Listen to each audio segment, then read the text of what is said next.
How's it going, fellow GMs? The GM Camouf is a 200 to 400 point general suit in Gundam Battle Operation 2 that can handle ground or space missions. It was intended as a suit for false flag operations to take advantage of how targeting computers in the Gundam universe tend to handle suit analysis. In areas with background radiation, energy scatter, such as from an electrical storm, or Minovsky interference, targeting computers tend to take note of a suit's outline and just immediately assume, yeah, that's totally this suit. This was a problem throughout the One-Year War, and actually almost got Amuro killed at one point. So naturally, Zeon decided to take full advantage of this by effectively taking parts from the Zuda, Dom, and Zaku lines, and using it to make a suit that duplicated the appearance of a GM. The idea was that, between Federation transponder codes and the way that sensors worked, Zeon would be able to deploy a unit that could specifically false flag and make the Federation look bad, or at the very least sow distrust between their units. The GM Camouf actually worked a bit too well, however, at this. During their very first battlefield deployment, a team of GM Camoufs got accidentally flagged as GMs by their own transport and destroyed. With the signing of the Antarctic Treaty, most of the work on the GM Camouf was shelved, but by that point the suit had already entered production. It was mostly given to Zeon reservist units as well as their Earthborn allies, which probably explains why the PMU was able to get a hold of some. Stat-wise, the GM Camouf isn't anything too special. It's below average in both defense and HP, and above average in speed, with a relatively slim profile. At 200, it's actually one of the faster generals, behind only the Zaku 2 Type S, and it's shockingly versatile for what is essentially a one-trick pony skill-wise. Its custom part slots are kind of awkward, and it has no defensive skills whatsoever, which is really weird for a general, but not so weird at 200 when it starts to show up in the first place. There's a reason it doesn't get those, however. This is no normal suit, and if you treat it like one, you're going to be sorry. In the hands of someone who knows what they're doing, it's very strong, almost to the point of being overpowered, and if used incorrectly, it's basically a death sentence. The GM Camouf is one of those suits that is defined by its access to one singular skill. In this case, Fake Beacon. Fake Beacon happens to be one of the best skills in GBO2. As well as the rarest, it's only on 3 suits. The Balanok, Saman, Slave Wraith, and GM Camouf are the only ones that get it. Fake Beacon is so powerful that it practically, on its own, justifies the Camouf not having defensive skills. The skill makes you show up as an allied pip on radar unless you're attacking or in range of a suit with a jamming skill. The baseline sensor range for most suits is 250, which happens to be exactly the same range as the Camouf's beacon. While suits with enhanced radar can potentially see you from outside your range, they usually won't unless you're attacking them or they're actively paying attention to their sensor contacts. The uses for this skill are legion, and effectively mean that as long as you move with some level of intelligence and don't immediately engage, you have a better than break-even chance of not being noticed by other players if they don't have direct line of sight. And while jamming tends to give away your position by accident, just ask any Ifrit Knock player, no one thinks twice about a non-hostile pip on radar if they don't have direct visual. They sure as heck will notice if it turns red, however. Now, this fake-out obviously isn't perfect. Enemies can look at you and see that you don't have a number over your head for an effortless way of confirming that you're not one of theirs. But in GBO2, every single second in combat counts, and you effectively forcing them to manually confirm pips means that many players tend to, out of sight, out of mind, the Camouf, which is a severe error in judgment because that is exactly what the GM Camouf wants. The Camouf relies on Fake Beacon to allow it to get first strike capability on opponents.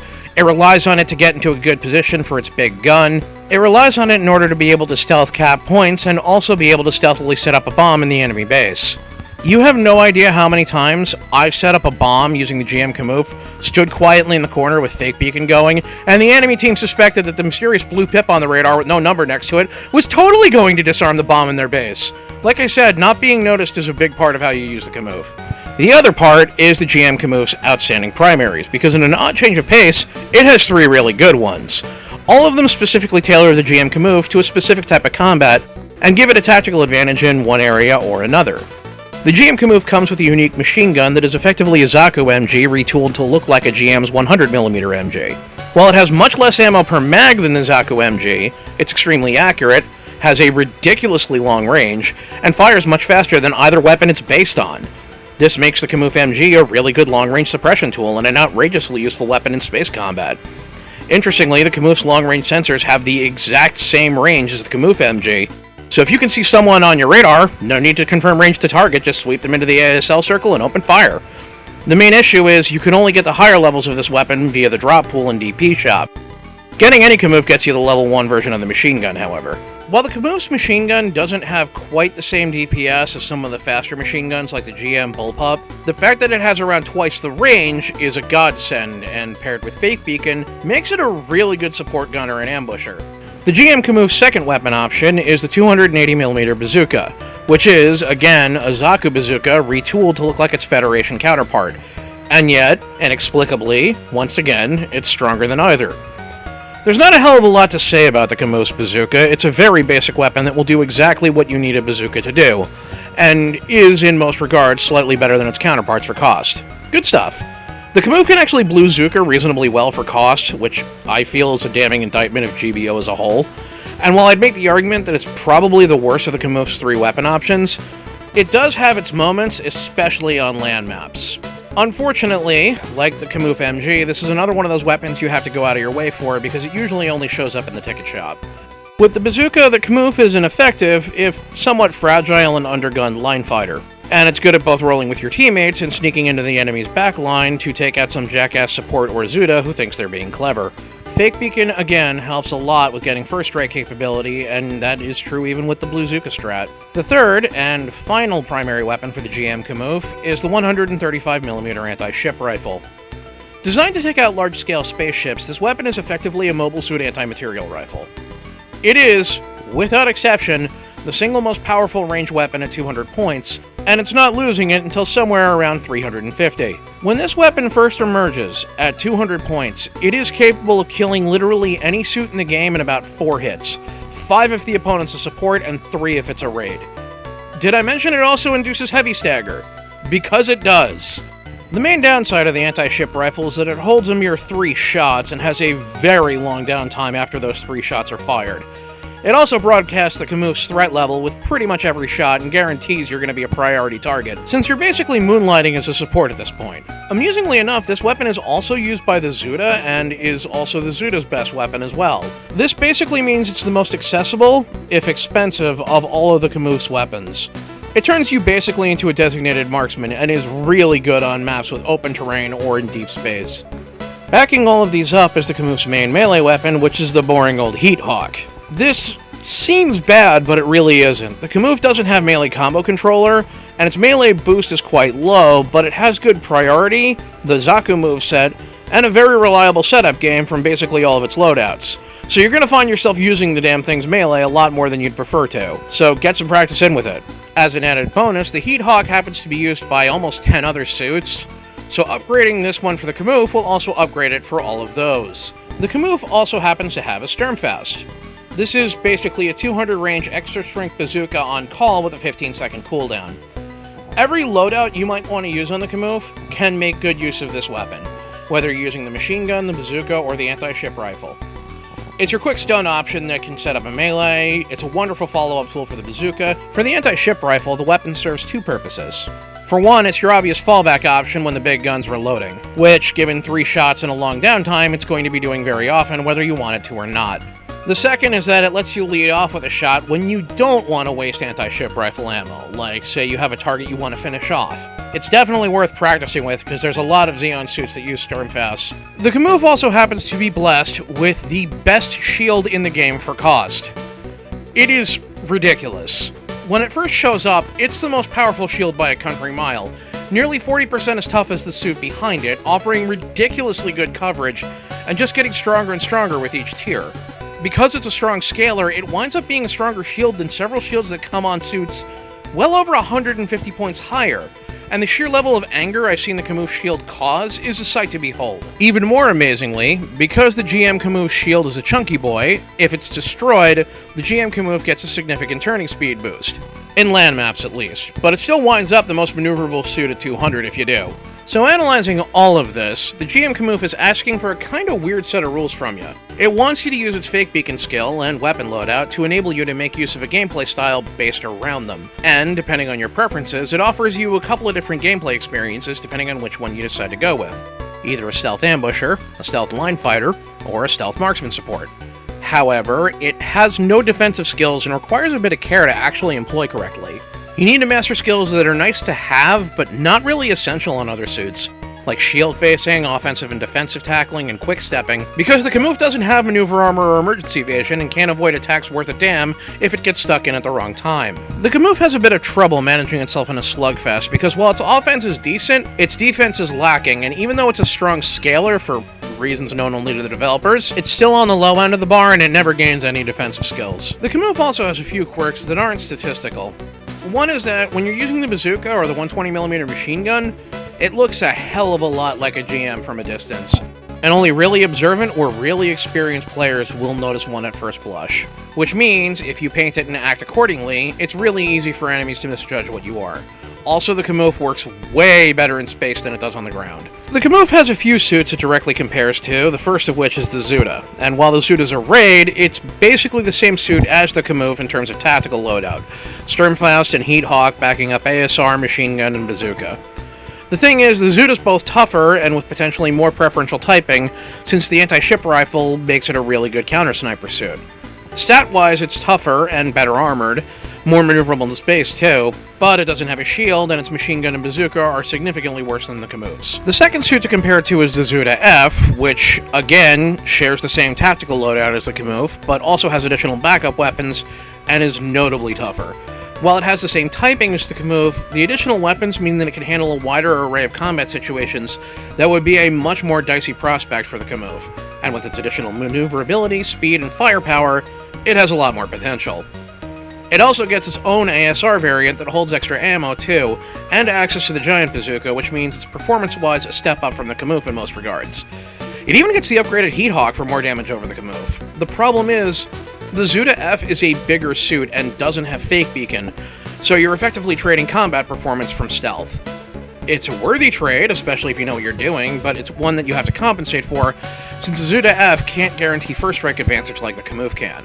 The Marasai is a 450 to 500 point general that, in its default configuration, is something of a brawler, since it has a stagger beam rifle and a Sea Serpent backing up a reasonably strong beam saber. However, when it's given its unique Phaeodine rifle, it effectively transforms into a marksman suit.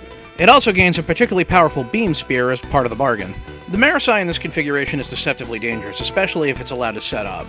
It can throw out an impressive amount of damage downrange, and because of its Sea Serpent, spear, and beam saber, it's also hardly helpless in close. The problem is that the Marasai is still really vulnerable to being overrun if it's using the Phaeodine rifle, and it's vulnerable to padlocking if it's using its standard Marasai beam rifle. The Marasai is not a particularly stealthy suit either. The Slave Wraith is a 350 to 450 point ground-only general that also has fake beacon. It recently got a few buffs, including one indirect one that now makes it so that charging your beam rifle no longer breaks fake beacon. That is amazing.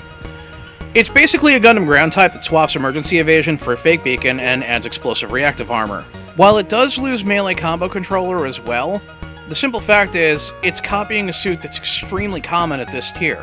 No one will think twice about an additional Gundam ground type looking suit at this tier, and that is your advantage. The last one of the suits to discuss is the Zaku 1 Commander type. If the Zuda is a Camouf that decided to become a raid, then the Zaku 1 Commander type is a Camouf that decided to become a support.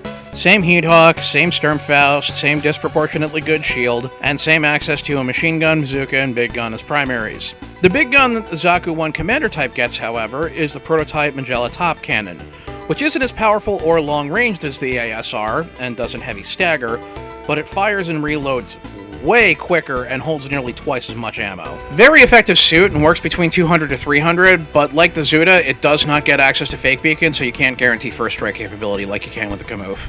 Alrighty, so let's go grab ourselves our upgraded version of the GBO2 tier placement chart.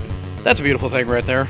And figure out where exactly this particular suit places in its various cost brackets. Alrighty, so at 200 points, nothing really does anything like what the Camouf does when it first arrives, owing to fake beacon shenanigans, outstanding weapons that are basically a cut above everything else at this tier, and the fact that it's also got a decent shield. It's really hard to go wrong with it, and almost nothing can survive a damage trade with one when it first sets out. Its main threats are blue Zuka suits like the Zaku 2 Type FS, and supports like the Zaku 2 Heavy Arms and Zaku 1 Commander type. While you'll almost never see it, this is also the one cost bracket where the GM Sniper is actually dangerous, so it is something to keep an eye out for. But the only other suits with anything remotely resembling Fake Beacon are the Akai and Zaku Cannon via smoke grenades at this tier. All of this together puts the Camouf squarely in excellent tier at 200 points. Now 250 brings in the first generals with enhanced mobility like the Armored GM, as well as malevolent DPS machines like the GM Cold Districts type. It also brings the closest thing you have to a hard counter so far in the Zaku Cannon Rabbit type, which is really good at killing the Camouf. The Goof also shows up here, and despite type advantage, is still one of the suits you have to watch for, because this raw damage output makes it dangerous and something you don't want to get anywhere near. The Camouf is still very strong here, but the cracks are starting to show in the foundation, which puts it squarely into good tier. 300, however, is where the problems start to become too big to entirely gloss over. The Ifrit and Ifrit DS both show up here, and that's a big problem. Not only are these suits armed with shotguns, which can effortlessly stun you if the buckshot hits your shield and nothing else, but they also have access to smoke grenades, which can make them disappear from radar entirely for about 10 seconds, which also makes them really good bushwhackers as well. Something also true of the Zaku 1 GS, which also appears here. The Goof VD sets a new standard in close combat generals, and you also run into the Zaku High Mobility type, which has an arsenal of weapons that are tailor-made for screwing with the Camouf's battle strategy. You also have the Dom, Rick Dom, and Dom Tropical Test type all showing up at this tier to make themselves a pain in your butt. On the support side of things, you're starting to see the Zaku 1 Sniper type and Gun Cannon Mass Production type. The good news is that between Fake Beacon and Sheer Punch, you're still on this side of good tier, but only barely. 350, however, is where things are going to get hard. The new generals include the Slave Wraith, so you aren't the only Fake Beacon in town anymore. And the other new suits include the likes of the Pale Rider Cavalry, Gelgoog, Dom Tropin, and Rick Dom 2. It's getting harder and harder for you to survive here because you still don't have any defensive skills. The good news is that you are effectively a flawless lockdown tool against the Goof Light Test type. This is offset by suits like the Ifrit Noct now making themselves known. At 350 thus, the GM Camouf is bumped down to OK tier. 400 is the declining years of the Camouf. You're doing more damage than you've ever done before, and you have enough armor to put you just above some of the lowballers of this tier, and your speed still isn't awful. But you still have the same skills, and your secondary weapons are starting to fall behind. Worse, your lack of defensive skills is becoming more and more and more of a liability. All of this would, on its own, be enough to condemn the Camouf to poor tier at 400. However, there's 3 newly arriving suits that ensure that the Camouf still has a role here. The Goof Flight type, the Gaza C, and the Pale Rider Dullahan. The first 2 are easy targets for the Camouf, since one direct hit from the main gun and down you go. The Dullahan, meanwhile, is vulnerable for the exact same reason that the GM Guard Custom is. You can still get easy foot shots on it or easy back shots on it while it's doing its defensive thing. Now, the Dullahan is a lot stronger in basically every capacity and can easily tear a Camouf to shreds if it isn't careful, but it's one of those threats that it has to be careful of. All of this is just enough to edge it into OK tier. 450 and up is a hostile work environment for the Camouf. As ever, going under cost is usually an automatic tier reduction, and while I would argue that between the sheer damage of its ASR, heavy stagger, and fake beacon access, it can still hold up to some degree, the Camouf does not have any defensive skills and isn't anywhere near durable enough at this tier to make it work. That's not to say you can't make it work, I've seen people do it. Hell, I've seen people make the gunner gun and No! Away, Apparition! They already gave you and your terrible rifle slots at the Season 3 drop pools. What more do you want? I swear every time I bring that stupid thing up. Alright, where was I going with this? Oh, right, suit placement. 450 and up is poor tier. If you were to somehow drag it into 500 or higher, that's awful tier. Whatever good it can do there is grossly eclipsed by just how vulnerable it is at this point. So don't try to turn it into something it isn't. In conclusion, the GM Camouf is an unique suit, and one that starts on a high note and ends on pretty much anything but.